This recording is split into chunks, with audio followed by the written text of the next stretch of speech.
Welcome to this Grandma's Life podcast. I'm your host, theciaellis. Get ready to laugh, learn, and grow with me as we explore growing old in an ever changing world.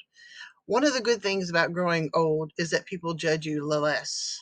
People judge you less when you say some outrageous things. I'm getting older, and I've had a fascinating life. I also have opinions. You may not agree with those opinions, and I may not care. Even now, I'm passionate about many things. I love to learn. I love quotes. I love my animals on the farm, and I care about my country. Join me as we explore loving life, even as we age. And I'm trying to get my light right, but it may not be happening. Might be going dark. Okay, today is May 12th, 2024. Happy Mother's Day, guys. And this is episode 58, Rockin' My Generation. Farm happenings. Okay, so I had all this stuff. I had all my notes put together for this, and it's already been an interesting day. But okay, I'll just start with today. Okay, so like I said, it's Mother's Day. When we were at church, it was nice, and Kinsey always catches up with us later. And she showed up, and poor thing, she had a flat tire, and this was with the tire that she had bought used just 2 days ago, and so poor Tom had to change a tire right whenever after church, and the tire they sold her was really bad, so we're going to take it back tomorrow and have it replaced. But so he's already had to change the flat tire, and then when we got home and three of my pigs were out, Waddles and two of the girls were out, and apparently they got in the barn and tore open one of the bins of feed and had a good time, and they were out wandering around trying to eat grass. And my poor rabbits, they were freaking out because the pigs were going everywhere. Tom was freaking out because he'd already changed the flat tire. Now we're having to corral pigs.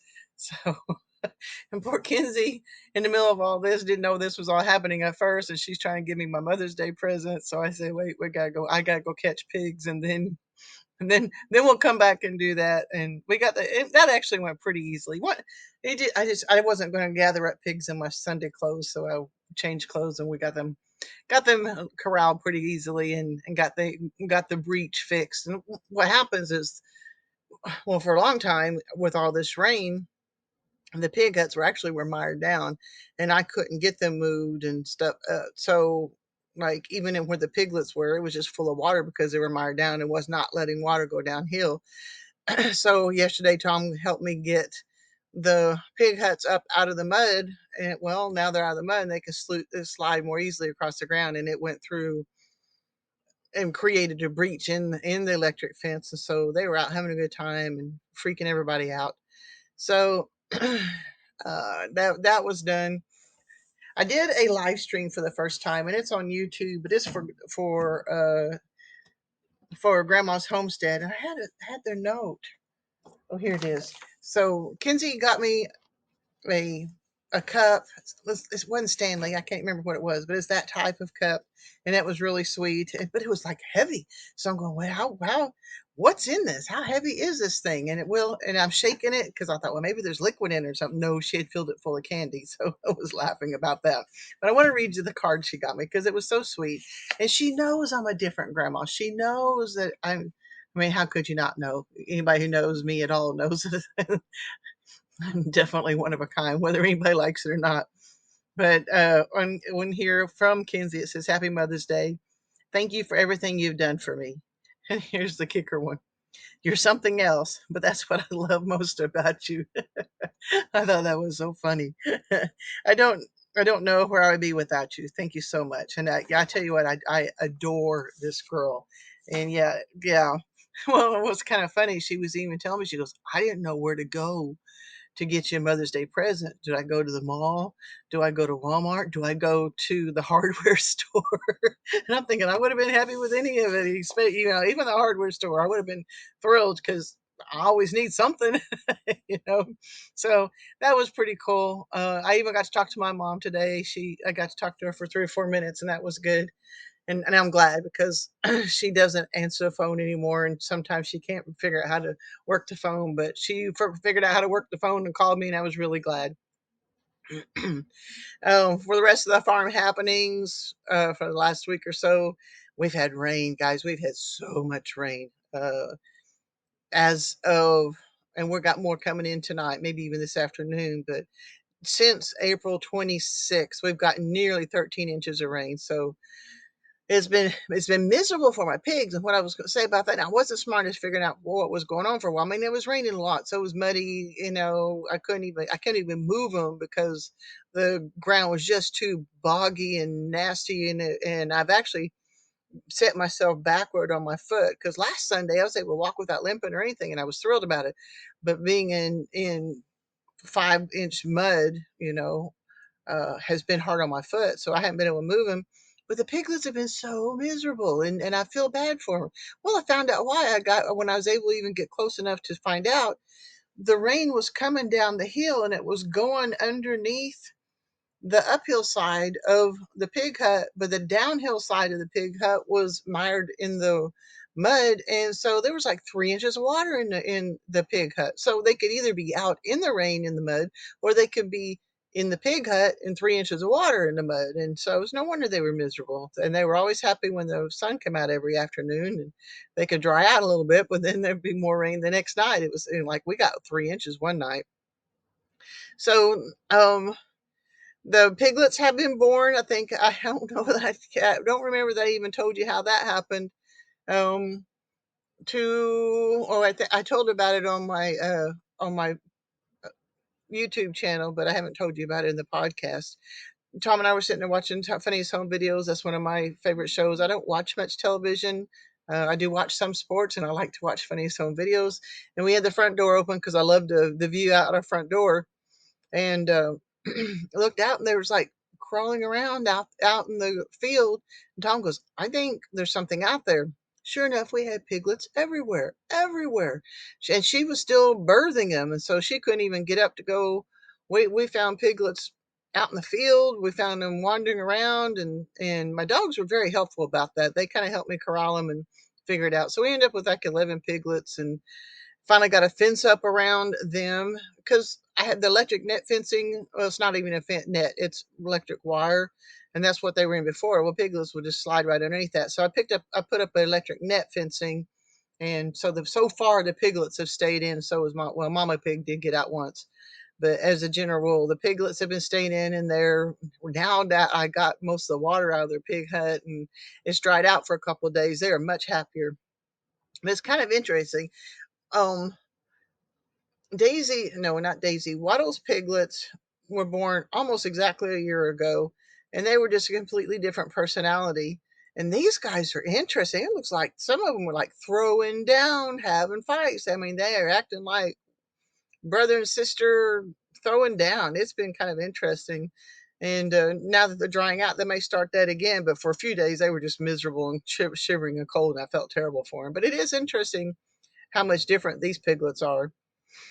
We've had a lot of tornadoes. We've had 2 weeks ago in Sulphur they had some tornadoes, and we know some of the people that were in some of those tornadoes. We don't know anyone that was killed, but Sulphur was damaged pretty heavily. And then more close to home, up here in Barnsdall, Kinsey plays sports against the kids in Barnsdall, the girls, and so she had learned through her circle that one of the girls actually did have damage to her home, and one of the other girls had escaped damage. But we've had a lot of tornadoes, a lot of tornado damage around here. We haven't had it here. One evening, the first evening that they were starting to have some tornadoes up in our area, uh, Tom and I saw some circulation, literally maybe a mile to our west, probably just right directly over Wild Heart Ranch. And that's where she does animal rescue over there. And we saw some circulation. So we started watching the television, and the circulation that we had seen had dissipated, but apparently had started back up again. Was up going toward Chelsea, and they had storm chasers. I think one of the storm chasers even drove up our road. So I don't know. That's been kind of interesting. But our hearts go out to all the people who have had damage and losses in these tornadoes, and I'm really sorry about that. School is almost out here. I think this next week is Kinsey's last week, and she's making some tough decisions. She's doing VOTEC right now. She's doing VOTEC in the morning and doing school in the afternoon.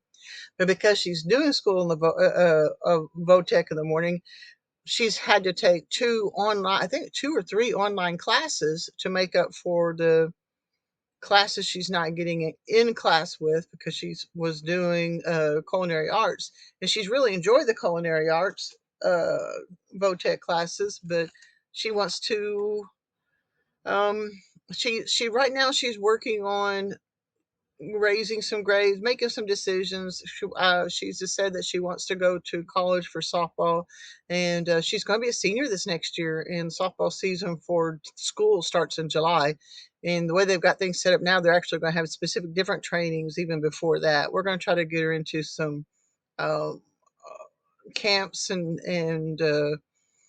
where they train you and stuff too. We're gonna try to get her into some of that some this summer also. But um, so and she likes working. She likes having a job. She likes bringing in the money. So now she wants to. And right now, she's very busy. She's got VOTEC in the morning, school in the afternoon, and she's got sports in the evening. And the evenings that she doesn't have sports or some other things, she's working, and she is putting in 7 days a week most of the time. Every once in a while, like this morning, she crashed, and I really thought she was going to stay home all day, but she actually got up and got around and came to church. So that was. And she's got friends. She's doing stuff. So she's very busy. But she is trying to make decisions on what she wants to do for her next school year and how it's going to help get her set up to go to college and stuff. So we'll see how that goes. A couple weeks ago, or 2 or 3 weeks now, I guess, I had a friend contact me, and she's going, I've got one little red hen, and because all the rest of her flock was taken out by a hawk, and I can't keep just one. And of course, I've got several chickens. She goes, "Would you like to take it?" And I said, "Sure." And then she meets me, and she brings me, and then her name is Little Red Hen now, but she is almost a pet. She wants to follow you around and do things with you, help you with the chores and stuff. But I'm in an open area. If you've seen any of my videos, you know that it's just, hawks and owls. I had a lot of damage to my flock last fall, I believe, with both hawks and owls at the same time. And so she really is not safe for her to, Little Red Hen, it's not safe for her to free range like she's used to. And so I put her in a chicken tractor at first when she was with a breast hen, BRESSE hen, that I had quarantined for an injury, and they got along pretty good. And then at night, I took her and after a few days and put her in the mobile egg unit at night, because they always say, that birds go to sleep when they wake up and they go, "I don't recognize you. Maybe you belong here anyway." Well, Little Red Hen wasn't going for it, and so she kept getting out. So then I tried to put her back into the chicken tractor, but by then I had baby chicks in there, and she wasn't willing. She was definitely the dominant chicken. She wasn't damaging them yet, but every time the chicks got near the feed, she's giving them the evil eye, and I thought, okay, this is not going to end well. So I took her back out, clipped her wing. And you're supposed to, if you clip the long ones, you're not doing any damage to them at all. It's just that you're just trimming, kind of like trimming fingernails, and it's supposed to throw off their flight balance and stuff. It didn't help. She got out immediately and was going around. So I've been working, trying to figure out what to do with her. Well, she followed me around the property one day while I was doing chores, and she walked into the turkey pen where I have the one um, female hen, turkey hen, that's been by herself for a couple months now or more. And so she went in there, and I watched them for a few days. And every once in a while, I'll let Little Red Hen out when she wants to get out so she can forage and have a good time. But then I always make sure that she's inside before it gets dark. But right now, I've got Little Red Hen and a turkey hen sharing a pen, and neither one of them can get out, and it's working out pretty good. It's kind of interesting. All right, that's all that for farm happening so far. What I'm listening to, well, I just finished the second time through of Children of Dune, and just this morning I started with the next one um, in the Dune series. Let me find it real quick. It is God Emperor of Dune is the one I just started this morning, and so that's my fiction book that I'm listening to. And then, and this is fiction too, but it's still more of a good for me type thing. It's The Alchemist by Paulo Coelho, I think is how you pronounce it. And so I'm listening to both of those. And what I'm reading in hardcover is The Grow System by Marjorie Wildcraft. And she wrote that in 2021. And I am in the middle of Point Blank by Catherine Coulter, and that was written in 2005. All right, my main subject, Rockin' My Generation. I think, you know what, I really enjoyed doing the research for this. I'm going to tell you right up front that I know I've missed a lot of artists. I know I've missed a lot of songs and everything, but you know what? You can have your own memories and enjoy them yourselves, and I will just give you little nudges to help get you going.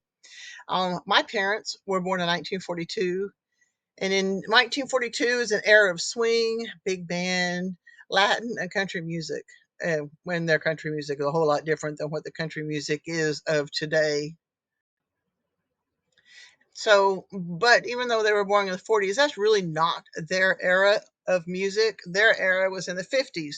So when they were in their teens, the music was really, truly early rock and roll. Elvis Presley, Jerry Lee Lewis, Buddy Holly, Chuck Berry, and I'm sure so many more. The 60s, and I was born in 1962, so this was not my era, but it filled mom and dad's music kind of spilled a little bit into the 60s, the early 60s anyway. So it was all more rock and roll, folk rock, rhythm and blues, and anti-war music. But if you think about it, early 60s, like the Supremes, Chubby Checker, Little Stevie Wonder, and then they had Sly and the Family Stone. The Beatles came along in the 60s. Little Eva, Elvis Presley, of course. The Animals, Mamas and the Papas, Jimi Hendrix. I didn't realize he came out in the 60s. Isn't that crazy? So, but when I was a kid, my parents had a record player and had several LPs of like the big vinyl records. Because some people don't know what I had to explain it to my granddaughter Kenzie, which was kind of funny because somebody had some old vinyl the LPs, and she liked the covers of them, and they're from the 70s, and she actually decorates her room with the covers of these albums, and then the LPs themselves are hanging as decorations in her bathroom. But I still had to explain to her what an LP was. Okay. But dad had a record player that had several LPs, and but I was raised on a whole different set of music. Harry Belafonte, Deo, Deo, Tennessee Ernie Ford. He had that beautiful baritone bass voice. Eddie Arnold, when he was singing the cattle call. So I learned to harmonize with the Everly Brothers from their records, and then later learned that the Righteous Brothers sang the best love song ever recorded, Unchained Melody. So like I said, these are some of the ones I was raised with. Eddie Arnold, Righteous Brothers, Everly Brothers, and stuff like that. As a teen, I and a friend and I would harmonize with the Carpenters, with her beautiful smooth voice and stuff. And we did that as we whiled away a hot summer day, not wanting to be outside. Like I said, I was born in 1962, so my generation had music of the 70s. Led Zeppelin, Fleetwood Mac, David Bowie, Bee Gees, Rolling Stones, Elton John, Eagles, Pink Floyd, Jackson 5, Aerosmith, Leonard Skinner, Chicago, Grateful Dead, Doobie Brothers, AC/DC. That's just kind of crazy, all these different ones. So that's more my era of music. The 80s had artists like Madonna, The Police, Def Leppard, Van Halen, U2, Michael Jackson, Metallica, Iron Maiden, Guns N' Roses, Tears for Fears, Dire Straits, Bon Jovi, Depeche Mode, Eurythmics, Tom Petty and the Heartbreakers, Prince, Whitney Houston has by far the finest rendition of the national anthem ever recorded. The Bangles, Queen, Air Supply, Starship, Men at Work, Bruce Springsteen, Heart, so that's part of my era a little bit too, even though, I mean, I graduated in 1980, but you still listen to music and stuff. And uh, it's, it was cool to remember those. In the 90s, I was a very busy working single mom, so I didn't pay as much attention to the music. But this is when my oldest son was a teen, and later on, there was 8.5 years between my two boys, so even my youngest son has some '90s music, like Pearl Jam, Nirvana, Mariah Carey. And I'm thinking I didn't know Mariah Carey had music back in the '90s, but everything seems to be older than I think it is. Smashing Pumpkins, REM, Spice Girls, Red Hot Chili Peppers, Green Day, Soundgarden, Eminem, Metallica, Guns N' Roses, Korn, and many more were at their peak, and obviously I've lost several. I've left out several of them. And honestly, after that, I recognize a few, but not many artists. I listen to Pandora on occasion as an exercise, but I have it as stations like running radio and cycling radio and classic rock and workout, Christian workout, things like that. So there's different genres of music, but I don't necessarily know what year they came out. And so I still get exposed to a lot of the different musics, but I couldn't say, oh, that's from the 2010s or whatever. I don't even have to call them that anymore. When my boys were at home, I would listen to the music on occasion. Oh, but and I think it was sometimes in the '90s, maybe it's the 2000s, was a lot of angry screaming. I hated that music, hated all that screaming, angry stuff. Because honestly, a lot, even though our rock and roll we did had some screaming, but it wasn't the deep hatred, angry. But I tried to expose the boys to my music of my era, because face it, nobody plays the guitar like Eddie Van Halen or the drums like Rick Allen of Def Leppard with one arm. Okay. And a lot of people don't even know that story. He played the drums, but then he got into a pretty bad car accident and lost his left arm. Well, he got real depressed and was going to um, quit the band because he only had one arm. And his band worked with him and can set up the drum set where he could play with his feet and with the other arm. And of course, because it had more feet, there was a heavier drum. Man, his drums are hot. Oh, I love the way he plays drums. And and there's several things that have some pretty good drums in them. Um, but one, like in the Golden Earring, Radar Love, that's pretty good too. But I think it was in the '80s. It's Burning Down the House. Oh my gosh, the drums in Burning Down the House are just, by the Talking Heads. That's just too good. But singing like Queen, led by Freddie Mercury. We all know Bohemian Rhapsody. I learned how to uh, lengthen my range of voice by trying to sing to Bohemian Rhapsody. So yeah, I always tried to expose my voice to that music, and they agreed it was pretty decent. And but in the '90s, I was pretty sure it was in the '90s.